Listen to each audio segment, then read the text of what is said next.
Halo 5 Guardians is like a hot dog wrapped in a bun made of shit. The core is delicious and fulfilling, but you can't get to that without some turd sticking to your teeth. An all too familiar feeling for Carlos Mencia fans. Except in their case, there is no hot dog, just someone else's turd. I was looking forward to Halo 5, I must admit, despite my unwillingness to forgive 343 Industries for completely ruining the masterpiece that should have been the Master Chief Collection. I held out hope for this game. There were obvious aspects of this game's development I was troubled by, make no mistake, such as the lack of split screen, the rec system, and cutting out Forge for a December release. But due to the impressive claims of free DLC and a story-heavy campaign twice as long as Halo 4, incorporating the extended lore too, I held out hope. Bet you can already tell how I feel about this game. If you guess right, you get your cookie in the mail. Halo 5 is a good game with a bunch of asterisks attached. Every good thing in this game has some sort of caveat. The campaign is fun, as long as you're fine with it being the shortest campaign in the series and featuring a consistently confusing crap story. The multiplayer is entertaining and competitive consistently, so long as you accept the appallingly thin game types. Warzone is intense and engaging, as long as you're happy with microtransactions, and the game is a complete package, as long as you're okay with waiting for the shit that should be here now. We'll first start with the campaign, as this was the part of the game I was most looking forward to, and the aspect of the game that most felt like a cleaver to the testicles. Actually, I'm not too familiar with that feeling, as I'm not a male feminist, so let's say it's more like buckshot to the face. Kurt Cobain can tell you all about that. I'll mention right now that I cannot talk about why I didn't like this game without talking about the plot and structure. So if you don't want to get anything spoiled, skip to this point in the video. You'll be missing a huge chunk of the video if you do that though.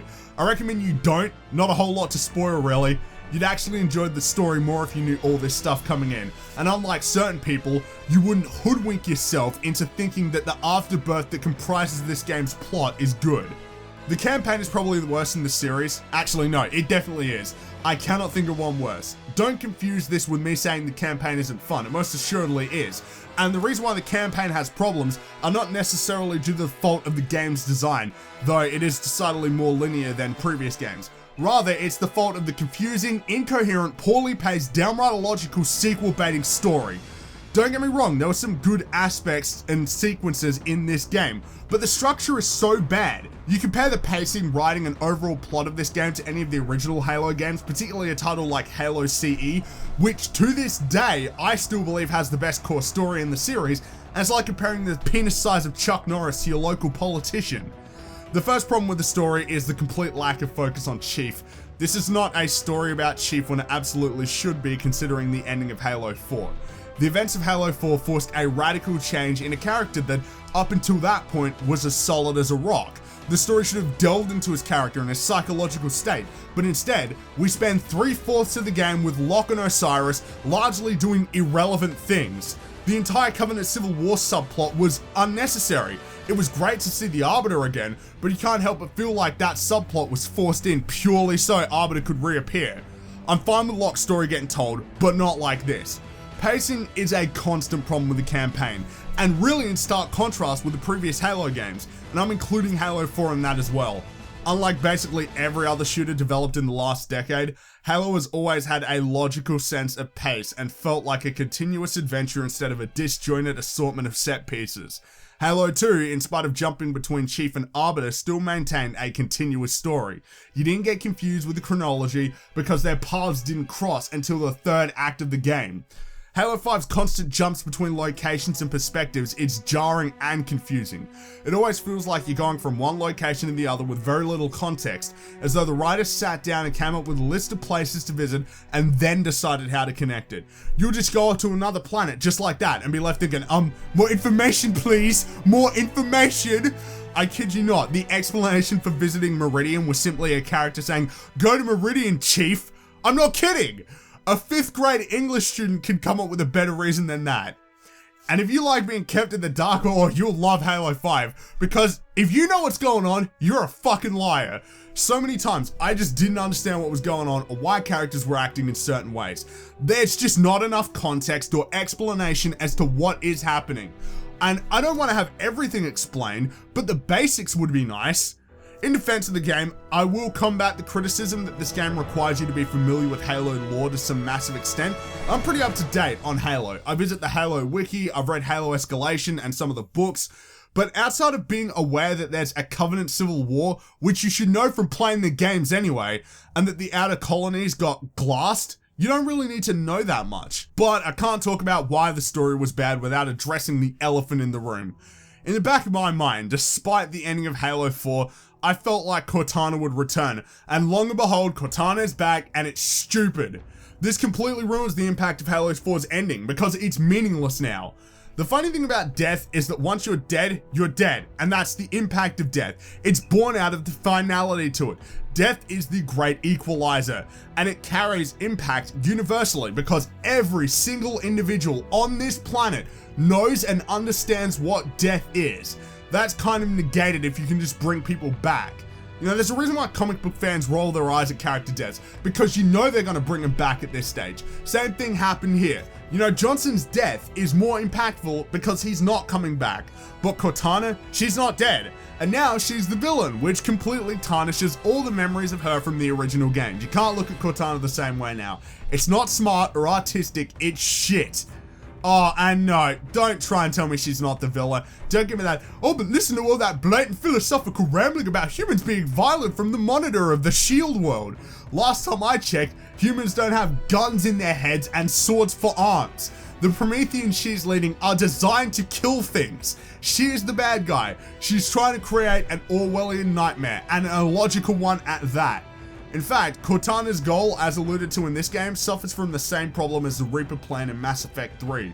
Organics will always be destroyed by the synthetics, so us, synthetics, are going to kill all organics so they can't be destroyed by synthetics. Here, it's organics are too violent, so what we're going to do is use violence against organics to stop violence. Yeah, even a small child can see how stupid that is. Don't get me started on that ending. Don't even get me started on that. The ending of Halo 5 is so blatantly terrible and a slap in the face that I was shaking my head repeatedly and saying no as it played out. Do not tell me it was a good ending. It's damn well not, and you know it.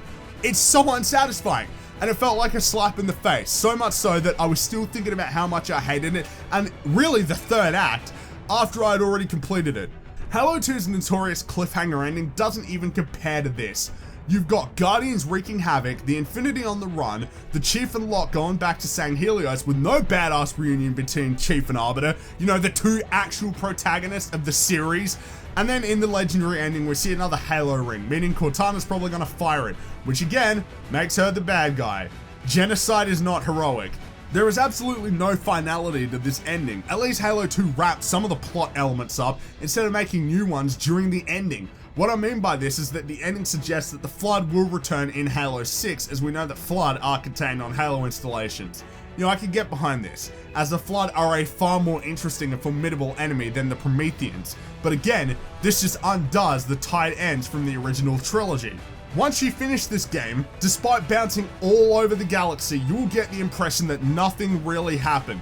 And that's because nothing really happens. Compare Halo 5 to Halo 2, as they're probably the most similar from a story perspective. Two playable main characters, lots of setup and a cliffhanger ending. But Halo 2 still remains a strong story because things actually happen. Halo 2 very clearly establishes the ground law that became important to Halo, at least until 343 threw it all out the window in exchange for the Prometheans. Halo 2 established the motivations behind the Covenant, and further established the Flood, two far more interesting factions than the fucking Prometheans. Look, I just hate the Prometheans, okay? You may want to say that Halo 5's story was establishing stuff, but the fact of the matter is that right now it sucks. This is an issue I've constantly been juggling in my head as someone who wants to be a writer. When doing a multi-book or multi-movie story arc, I believe it is of vital importance that each individual part of the story can stand on its own, even if it relies on previous knowledge or is setting stuff up. Infamous 2, a much better game, relied quite heavily on you knowing the events of the previous game, but it was its own story that could be enjoyed independent of previous or future stories. Well, at least until Second Son shambled through the door and ruined everything, with Sucker Punch sitting in the living room with the lights off, drinking wine and thinking about how they should have pulled out after they hit gold with Infamous 2. And can we just talk about the blatant misleading advertising for a second? The entire marketing campaign for this game has been about Locke and Chief as adversaries, with both sides hunting the truth. But there's absolutely no payoff. Literally, there's just this scene where Chief goes, oh, I know Cortana's not right in the head, we gotta stop her. And I was sitting there going, Oh, okay, so there's not going to be any actual fight or shocking revelation or even an explanation as to why Chief has suddenly come to his senses. Great. There's no real adversary between Chief and Locke. Chief was not setting these things loose as the trailer said, or running past innocent civilians like the trailer said. No, he didn't do anything wrong. The greatest hunt in history didn't even begin. In Halo 3, you finished the goddamn fight like was advertised. Oh, well, at least you didn't until the Reclaimer saga came along. Live up to your promises, 343. But enough about the story, because there were still issues with the campaign outside of the story. The game is not nearly as long as 343 would like you to think it is. There are 15 missions in this game, which when compared to Halo 3's 8 missions looks pretty good. But of course, it's an illusion. This number is buffed by splitting what would otherwise be 1 or 2 levels into 4. For example, you spend 4 missions on Meridian, potentially going back through the locations you already went through in some instances, and you spend 4 missions on St. Helios. Further yet, 3 of the 15 missions are you just walking around talking to people. They're not really missions, so it's more like 12, and even still, what does that number matter when it's definitely the shortest in the series? Twice the length of Halo 4, my ass. I played on heroic difficulty and beat the game in under 7 hours, which looks pretty bad compared to the 10 to 15 you got out of the original Halo games. Halo 5 is way too easy. I didn't really start to encounter issues until the later parts of the game. I think that's probably just due to the very short time that it takes for the shields to recharge. Thankfully, the gameplay in the campaign is still extremely fun. Halo 5's campaign, from a gameplay experience, does offer a fair deal of diversity. Whether you're running around Sangheili ruins, ground pounding bitches, or flying around Argent Moon in a Banshee, you will have a lot of fun actually playing Halo 5, which is aided by the game's performance. Halo 5 runs at 60 FPS in both campaign and multiplayer, and aside from the occasional dip and slowdown, particularly at the beginning of Warzone matches, the game ran like a dream. I've seen people running around bashing the game because of some low-res textures and pop-in, which is admittedly noticeable, but frankly, that's a perfectly fine trade-off for me. I would prefer a consistent 60 FPS over good graphics. Though, let's get real, the graphics in this game, while still pretty good, are not exactly a huge leap from what we saw in Halo 4. The game's 4-player co-op was hyped to some major feature, which is funny when Halo 3 had co-op and split screen. Going backwards is the new forwards now. I guess 343 have been taking hints from Ubisoft's business strategy. Now, I didn't play the game in co-op, not only because the number of people I know in the real who play video games could be counted on a mutilated foot, but because the reality is that if I did, I'd be less objective about how fun the game was. My issue with co-op is that it makes people think they're having more fun than they actually are. You better have friends though, because the team AI is flat out incompetent, which is funny when these guys are supposed to be an elite team of super soldiers, yet display the tactical prowess of demented shrimp. They go down all the damn time, bunched up as they try to revive me, making it way easier for all 3 of them to get blown to oblivion, caught on terrain, or otherwise did fuck all to help. Thank God the soundtrack is a return to form. I did like some of the tracks in Halo 4, but it was decidedly un-Halo. Halo 5 soundtrack is a perfect amalgamation of old and new, epic and somber, and more phrases with something and something in them. Kazuma Janucci did a fantastic job incorporating the new tunes and revitalizing classic Halo themes, and praise him for bringing back the damn Halo theme. It's been nearly 8 years since we've actually heard.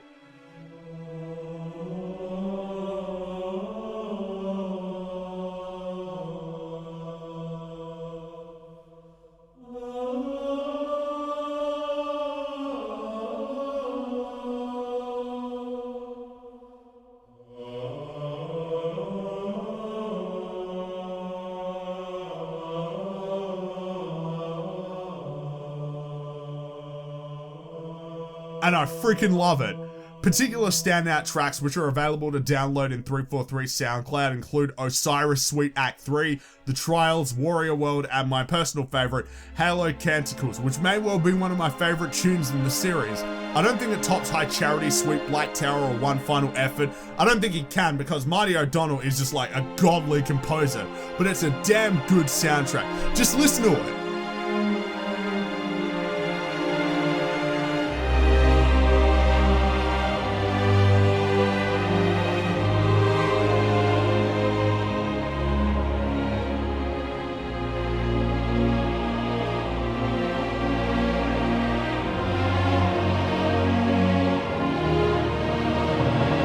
But of course, you can't talk about Halo without addressing the multiplayer. It'd be like talking about Rush Limbaugh and not having diabetes in the back of your mind. 343 Industries have been boasting about Halo 5 being a return to form, and hey, fundamentally, that's the case. We're back to even starts with a heavy emphasis on 4v4 arena multiplayer, weapon placement, and map control. Let's just come out and say it. Halo 5's multiplayer is a ton of fun.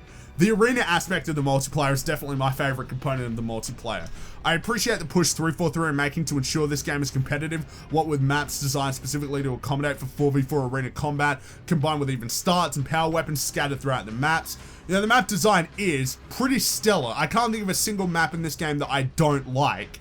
Maybe it's due to the movement system though. I might be biased as I love Titanfall, but Halo 5's movement system is very fun. Running around maps, dodging, depth packing, clambering, Spartan charging, and ground pounding dudes never gets old. Though I will admit that Spartan charging people is a pretty exploitable way of winning more gunfights. One of the things I've always liked about Halo is that precision matters, which is definitely the case here. Headshots matter, and each weapon needs to be used in a certain way. You can dominate with just a pistol or a BR in hand, since a fuel rod cannon isn't a power weapon unless you know how to use it. But of course, it's still super satisfying to blast buckshot up an opponent's ass or land a long-range snapshot. In game modes like Capture the Flag, there is a clear need for teamwork, which may be a result of misplaced trust from 343 and gamers who haven't been team players since the late Cretaceous period, but I can see a team absolutely wrecking an uncoordinated team. Each of the game modes are fun. Slayer is your standard shooting gallery, Stronghold rewards teams that properly spread out and capture points, Breakout is much more of a game of tactical positioning, precision, and caution, with no shields for a safety net, and same goes for the likes of SWAT. And then there's the new game mode, Warzone. Warzone is a 12v12 mix of Conquest, Rush, and a standard MOBA game mode. Players work to advance through the massive maps, capturing locations to gain access to the enemy team's base and destroy their core. Kinda like Ratchet & Clank 3's phenomenal multiplayer component on the PS2. Players also find themselves fighting AI enemies with boss and legendary takedowns, netting teams a large number of points. Those things are bullet sponges, which actually gave me some nauseating flashbacks to Destiny, and you can't exactly take them on your own. Teamwork is a must in both Warzone and Warzone Assault, which is a smaller, more rush-style variant of the mode. You cannot win Warzone with a bad team. Well, unless you've of course paid for the rec cards. I really hate the REQ system. Playing through the game, you earn rec packs, which you open, giving you cards you can use in Warzone. But they couldn't just leave it there. Oh no, the armor unlocks are also tied to the recs. You can't actually earn them. You've got to cross your fingers that you'll get one that you want in a rec pack. I hate this. Cards for stuff in Warzone, I can deal with that, but screwing up armor unlocks for a stupid system just pisses me off. It was so obviously designed for the purpose of selling microtransactions. It offers no real value to you as the player, and makes it to where the person who can get the most money together and pay gets an advantage. Obviously, in such a large game mode, that advantage is diminished for the individual, and yes, you can use rec points to buy packs, as I did finally to unlock something after spending well over 10 hours playing the game, but this still annoys me. Unlocking armor isn't particularly satisfying when I didn't actually unlock it myself.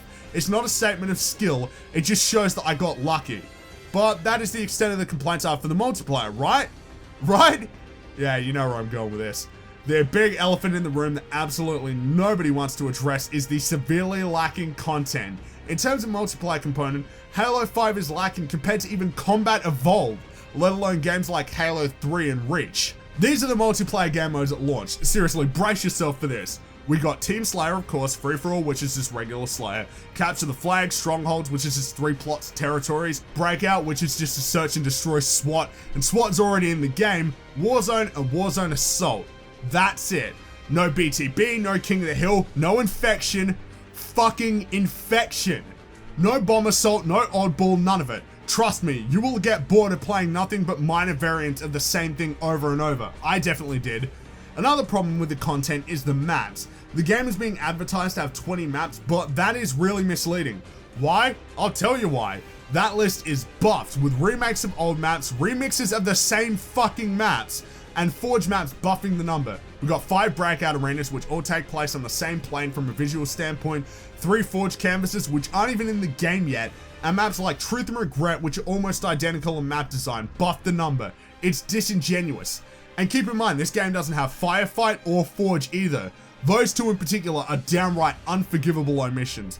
I know one fool I was arguing with said that Forge was not an important component of Halo, which I really hope I don't have to explain is retarded. Forge has the player creation tools that help retain the player base. Is it a coincidence that Halo 3, the game that introduced Forge, was the most popular game in the series? So in 2015, we're seeing a Halo game with less content than Halo 3. Just 60 frames a second would probably be enough to put on paper 3 years ago and have us go like, no way. There's a lot of work. We're establishing infrastructure. We're making, kind of laying the foundation that we're going to build on top of for the future, whether it's, this game or whether it's the next game or whether it's something else down the line. Fucking shut up! You just talk crap! And I hope people will look back and they'll say, oh, that's where that started. It can be a tough transition, it can be hard, but then once you have that path, then you got it.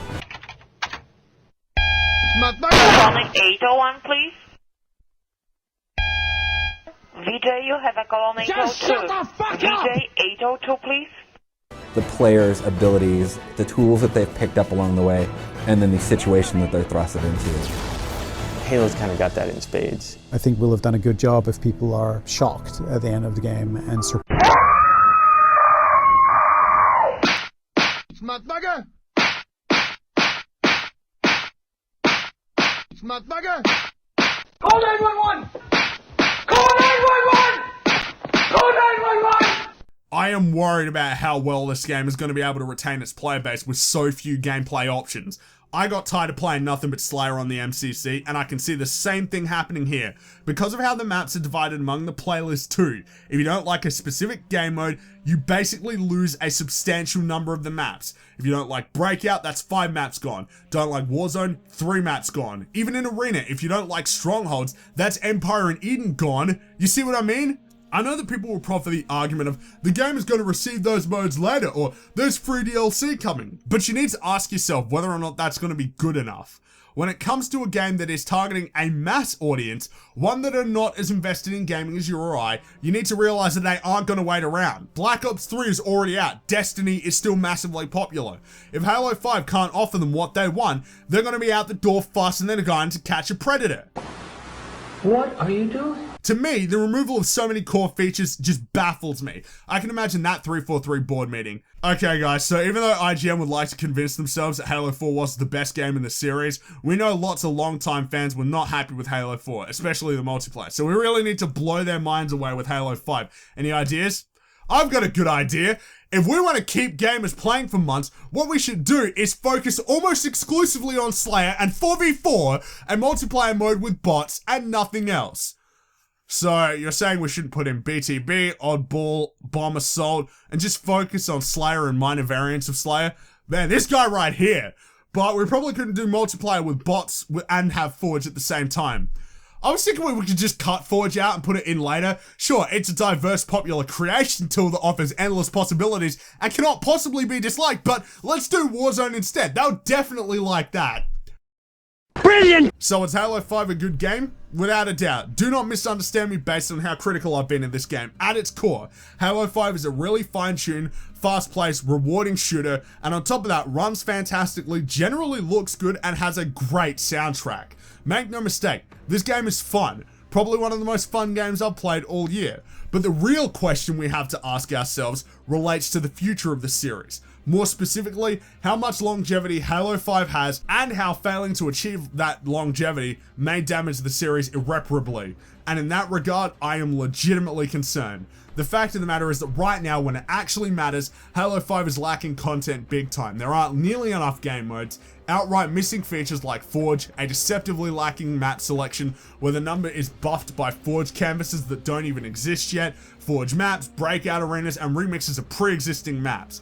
Post-launch support means jack shit when your typical Xbox consumer doesn't even know what Halo Waypoint is. The campaign is way too short, and with such a lacking story, I can't see myself replaying the campaign like I can the original Halo games. Maybe co-op would be fun, but you know what? There are already a lot of 4-player co-op games on the market, and no split screen eliminates, at least in my opinion, the fun of playing co-op with friends on a couch. I remember having a blast sitting around a massive TV with my friends playing Halo 3 and Halo Reach, Call of Duty 4, WWE on the PS2. It sure as hell beats 10-year-olds screaming in my fucking ear. If you were looking to buy an Xbox One for this game, I'd say hold off. Not only because of the more promising releases next year like Quantum Break, Recourse, Scalebound, but because we need to see how well Halo 5 retains its audience. Halo 4 didn't, and Halo 4 had a greater variety of gameplay experiences than this game, and released on a platform with 7 times as many players. Like I said before, Halo 5 is a hot dog wrapped in shit. It has a delicious center, but the contents around it are hard to ignore and leave your mouth smelling like that of the Twilight fanbase.